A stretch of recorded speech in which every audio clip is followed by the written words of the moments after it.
days ago, if not mistaken, Adams wavula case against Gen-Mkhwanazi. Phansi kobu Gen-Mkhwanazi kune testimony wayeke wayibeka eyoba Ket Matlala no Begitele kwaba khona exchange of money. So just that party phela last week during testimony ka Begitele wathi ucela ukuyikhipha leya party leya qha but wayitsho nje nge-SMS kwakuthi I think members the parliament zithi no akakwazi ukuthetha into ezinje in public bese bakumele ukuthi withdraw sethe afuna withdraw nge-message ukuthi I think it's because babe busy, not that he did not want to do it the proper way.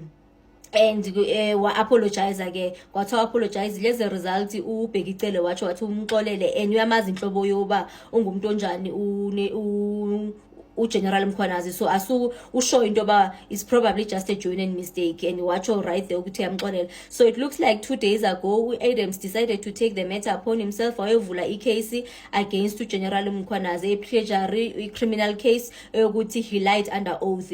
Ukuthi let's not get ahead of ourselves Glendo. Gen-Mkhwanazi uze ne information akayithe collective information. So uFez uze ne party thizeni, usithe weza ne party thizeni, uSibu weza ne party. So omnye uze ne party. So xa kwenzeka into yoba kune party engene ngemistake okanye, because remember the other thing we need to understand, they are still busy with ama investigation. So ama changes are still are still expected, they are still to happen. So it shouldn't be that vela something between, so we should jump. So just to answer this comment, please do not worry. Nanku Gen-Mkhwanazi uziphendulele wathi no, bring it on boy, akanavala kasabi nixi.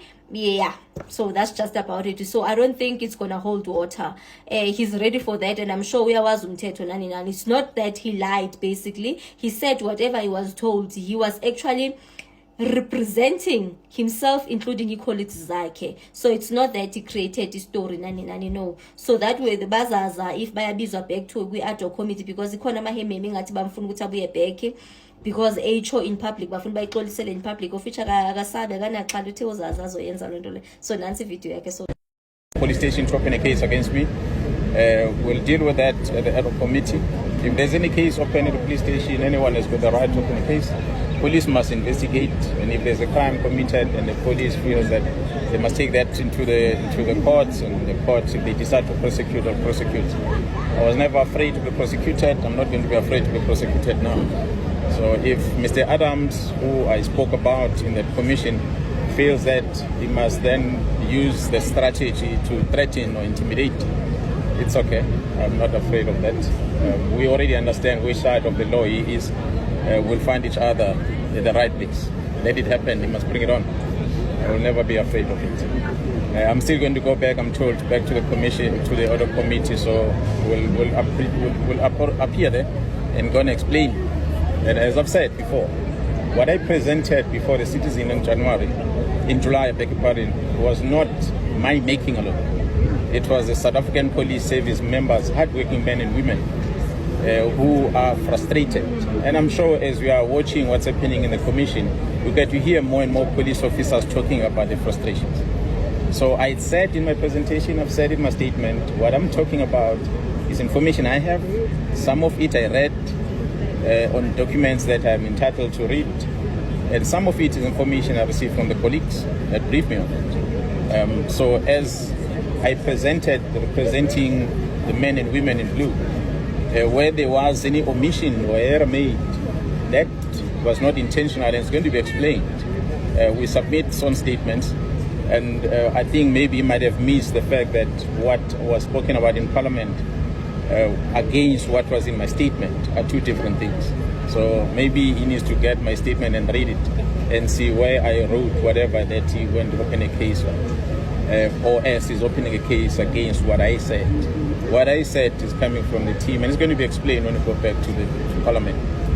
We'll leave it like that. I can't comment about what's happening in the commission.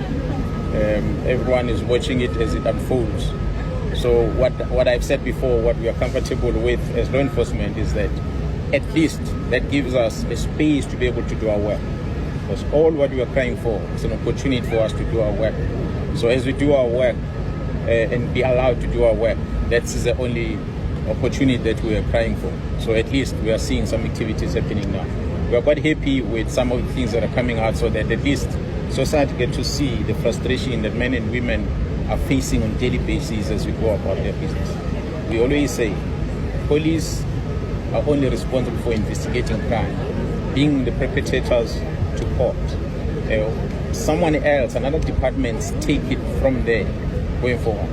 But if our efforts is frustrated one way or another, we have to find means to make sure that we are able to enforce the law.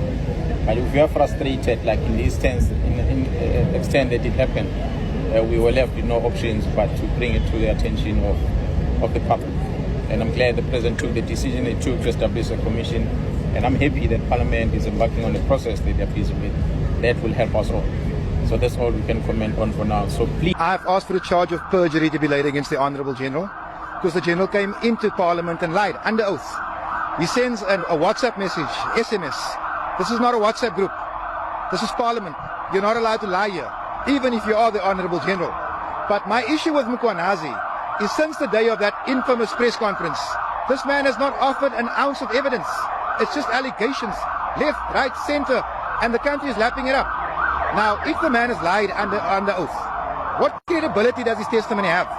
And people must remember that the defending team must still come and testify. Mkhwanazi must not take South Africa for a joke.